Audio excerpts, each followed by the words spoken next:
बिहार के लिए साल चुनावी है और इस चुनावी साल में बिहार में राजनीतिक मुलाकातों का दौर चल रहा है। कई मायनों में यह मुलाकात अहम है क्योंकि मुकाबला इस बार त्रिकोणीय है। एक और महागठबंधन जिसका नेतृत्व तेजस्वी यादव कर रहे हैं, दूसरी ओर एनडीए जिसका नेतृत्व कहने को तो नीतीश कुमार बिहार में कर रहे हैं, लेकिन पूरा डील दिल्ली में बैठे सह फाइनल कर रहे हैं। लेकिन इन सब के बीच जनसुराज की भी एक बड़ी तैयारी है। लेकिन एक बड़ी खबर इस वक्त की आ रही है, बिहार में महागठबंधन के अंदर बीजेपी सेंध लगाने में जुटी हुई है। और एक बड़ी खबर है कि मुलाकात का जो दौर है वो शुरू हो चुका है। कल देर रात बिहार बीजेपी के प्रदेश अध्यक्ष दिलीप जायसवाल और विकासशील इंसान पार्टी के संरक्षक संस्थापक मुकेश साहनी के बीच मुलाकात हुई है। घंटों बातचीत हुई है और इस बातचीत के क्रम में इस बात को लेकर भी रणनीति बनी है कि महागठबंधन छोड़कर साहनी एनडीए के साथ आ जाएं। देखिए, इस चुनावी साल के लिहाज को समझने की जरूरत है। बिहार में एक और महागठबंधन है जिसमें आरजेडी है, कांग्रेस है, लेफ्ट और लेफ्ट के साथ साथ विकासशील इंसान पार्टी है। लेकिन दूसरी ओर अगर एनडीए का कुनबा देखें तो एनडीए में जेडीयू, बीजेपी और इसके अलावा एलजेपीआर, आरएलएम और हिंदुस्तानी अवाम मोर्चा जो जीतन राम मांझी की पार्टी है, ये पार्टी है। लेकिन अगर अति पिछड़ा वोट बैंक और पिछड़ा वोट बैंक देखें बिहार में तो तेजस्वी यादव की मजबूती मुकेश साहनी के महागठबंधन में रहने से होती है।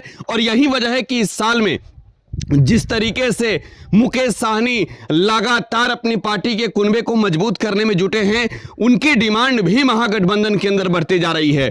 मुकेश साहनी ने हाल ही में ऐलान करके कहा था कि बिहार में 60 सीटों पर वीआईपी चुनाव लड़ेगी। लेकिन अगर 2020 के चुनाव के परिणाम को भी देखें या फिर चुनावी लड़ाई को भी समझें तो बीजेपी के साथ मिलकर चुनाव लड़े थे और बीजेपी के साथ जब चुनाव लड़े मुकेश साहनी तो कुल अगर 10 सीटों की बात करें तो वीआईपी मात्र 4 सीटों पर जीती थी और उन 4 सीटों में मुकेश साहनी का नाम नहीं था। मुकेश साहनी खुद सिमरी बख्तियारपुर से चुनाव लड़े और वो हार गए थे।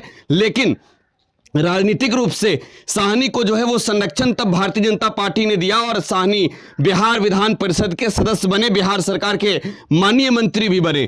लेकिन अब बारी है बिहार विधानसभा चुनाव 2025 की, जिसको लेकर अब एक बार फिर से रणनीति बन रही है और भारतीय जनता पार्टी की हर हाल में ये कोशिश है कि महागठबंधन को तोड़े, महागठबंधन के कुनबे में जो है वो भेद करे। और कहीं ना कहीं इसी रणनीति पर जो लगातार दिल्ली से लेकर पटना तक के नेता हैं वो काम कर रहे हैं। और एक खबर ये आ गई है कि मुकेश साहनी के साथ डील फाइनल हो चुकी है। हालांकि साहनी ने इन सब बातों से इनकार कर दिया है।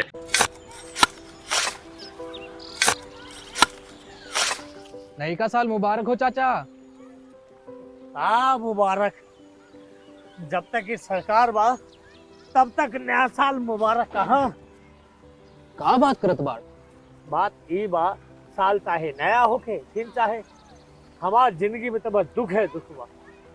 बाढ़ के समस्या 10 का 10 बा। फसल बर्बाद हो जाला या ऑन पॉन बिक जाला, ना कोई उपाय बा ना कोई राहत। बात तो सच बा चाचा। फिर से बाहर जाए के सोचे के पड़ रहे कि सरकार से कुछ ना हुई। कबू कबू तो लागेला हमरे मजदूरन की जिंदगी में कोनो नया साल सच में मुबारक हुई। नया साल तो तब मुबारक हुई जब नई सरकार आई। बात तो सही बा चाचा। नया साल, नई सरकार, नया संकल्प, नया बिहार।